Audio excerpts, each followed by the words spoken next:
So welcome back to our channel trick with देगी। आज हम RRB NTPC जो 12th लेवल का एग्ज़ाम होना है 7 तारीख से, उसके बारे में इम्पोर्टेंट टॉपिक्स के बारे में चर्चा करने वाले हैं और फर्स्ट अटैम्प्ट में आप कैसे क्वालिफाई होंगे इस बारे में भी हम बात करने वाले हैं और लास्ट 30 दिन में आप क्या पढ़ेंगे इस बारे में भी हम पूरी फुल डिटेल से चर्चा करने वाले हैं।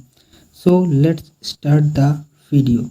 सबसे पहले हम देखते हैं कि हमारा एग्ज़ाम जो है वो 7 तारीख से स्टार्ट है, 7 अगस्त से। हमारे पास टोटल 30 से लेकर 32 दिन टोटल हमारे पास बच रहे हैं। तो इस दिन में हम क्या करेंगे, सबसे पहले एग्ज़ाम के सिलेबस की बात करते हैं। तो सिलेबस जो है सबसे पहले जनरल अवेयरनेस के 40 क्वेश्चन पूछे जाते हैं, मैथमेटिक्स के आपके 30 क्वेश्चन और रीजनिंग के भी 30 क्वेश्चन। टोटल 100 क्वेश्चन होते हैं, 100 नंबर का क्वेश्चन होता है और 90 मिनट का यहाँ पर टाइम होता है।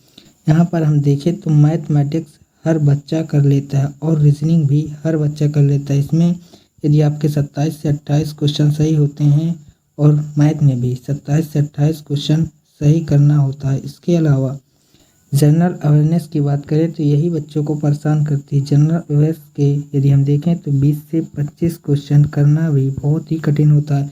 यदि हम ग्रेजुएट लेवल का एग्ज़ाम का एनालिसिस करें तो यहाँ पर बच्चे 18 से 20 क्वेश्चन कर कर आ रहे थे और उनका भी एग्ज़ाम मतलब जीके का जीएस का जो पार्ट था वो बहुत कठिन आया था।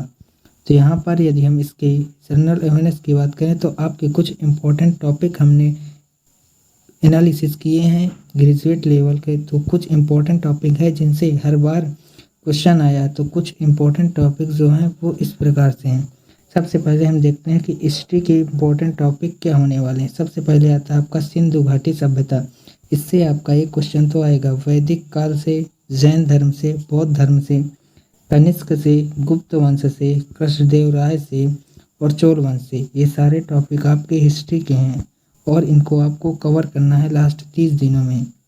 इसके अलावा है गवर्नर जनरल 1857 की क्रांति से, तो क्वेश्चन आता ही आता है 1 नंबर। इसके अलावा सामाजिक धार्मिक आंदोलन गांधी युग से क्वेश्चन आएंगे, कांग्रेस अधिवेशन से और नारे और उपाधियां। ये आपका हिस्ट्री का पूरा टॉपिक है। इसके बाद यदि हम पॉलिटी के टॉपिक को देखें तो संविधान सभा से आपका क्वेश्चन आता है, पार्ट से आता है, संविधान के स्रोत से आता है। सीएजी आपका आर्टिकल 148 में आता है। राष्ट्रपति से आपका एक क्वेश्चन आएगा, मुख्यमंत्री संविधान संशोधन से आपके क्वेश्चन आते हैं और आर्टिकल से तो आएंगे। ये मोस्ट इम्पॉर्टेंट है आर्टिकल से तो हर एग्जाम्स में क्वेश्चन पूछे जाते हैं। इसके बाद यदि हम जियोग्राफी की बात करें तो जियोग्राफी से आपका सोलर सिस्टम से क्वेश्चन पूछे जाते हैं, एटमॉस्फेयर से, महासागर से, महाद्वीप से, नदियाँ से तो आपका 1 से 2 क्वेश्चन पूछा जाएगा, पर्वत से, पठार से और दर्रे से, इन सब से क्वेश्चन आएगा। इसके अलावा आपका जनगणना से आपका तो 1 क्वेश्चन पूछा ही जाएगा। इसके अलावा आपका यहाँ पर करंट अफेयर का सबसे बड़ा योगदान होता है। करंट अफेयर के लगभग 15 से 18 क्वेश्चन हर शिफ्ट में पूछे जाते, तो आपका करंट अफेयर में पकड़ बहुत ही मजबूत होनी चाहिए। इसके अलावा जनजाति से और टाइगर रिजर्व से। इसके बाद है आपका अर्थशास्त्र से हम देखें तो नेशनल इकोनॉमिक्स से आएगा, 5 ईयर प्लान से तो आपका 1 क्वेश्चन आना ही आना है। इसके अलावा प्रमुख कमेटी से आएगा, बेरोजगारी, मुद्रा और बैंकिंग। इन सब टॉपिक आपके लिए बहुत इंपॉर्टेंट है। इसके बाद यदि हम फिजिक्स की बात करें तो फिजिक्स में मोशन से, फोर्स से, यूनिट से, इलेक्ट्रिसिटी से, साउंड, लाइट, खोजें और मैग्नेटिज्म, ये इम्पॉर्टेंट टॉपिक हैं आपके फिजिक्स के लिए। इसके बाद यदि हम बायोलॉजी की बात करें तो diseases, nervous system, digestive system, cells, पोषण और किंगडम, ये सारे जो इम्पोर्टेंट टॉपिक हैं वो बायोलॉजी के हैं। इसके बाद केमिस्ट्री के इम्पोर्टेंट टॉपिक की हम बात करें तो important compound, gases, periodic table से आपका क्वेश्चन आएगा, प्रमुख रिएक्शन से क्वेश्चन आएगा, प्रमुख खोजों से क्वेश्चन आएगा, एसिड, बेस, साल्ट और गैस लॉ, इन सब से क्वेश्चन पूछे जाते हैं। इसके अलावा हम art and culture, most important topic, folk dance से आपका क्वेश्चन आएगा, क्लासिकल डांस से भी आएगा, प्रमुख व्यक्ति, घराने, त्यौहार एवं उत्सव, वाद्य यंत्र एवं वादक, दिवस और पुरस्कार, इन सब से आपका क्वेश्चन पूछे जाते हैं। इसके अलावा गुफाएं और प्रमुख स्थल।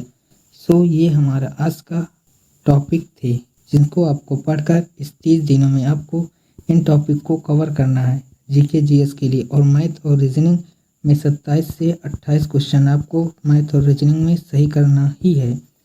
सो ये हमारा आज लास्ट था। आपको वीडियो कैसी लगी ये हमें कमेंट बॉक्स में ज़रूर बताएं। यदि आपको वीडियो अच्छी लगी हो तो प्लीज़ वीडियो को लाइक करें, चैनल पर नए हो तो चैनल को सब्सक्राइब करें और बेल आइकन ज़रूर प्रेस करें। आज के लिए इतना ही, मिलते हैं नेक्स्ट इंटरेस्टिंग वीडियो के साथ। तब तक के लिए जय हिंद, वंदे मातरम।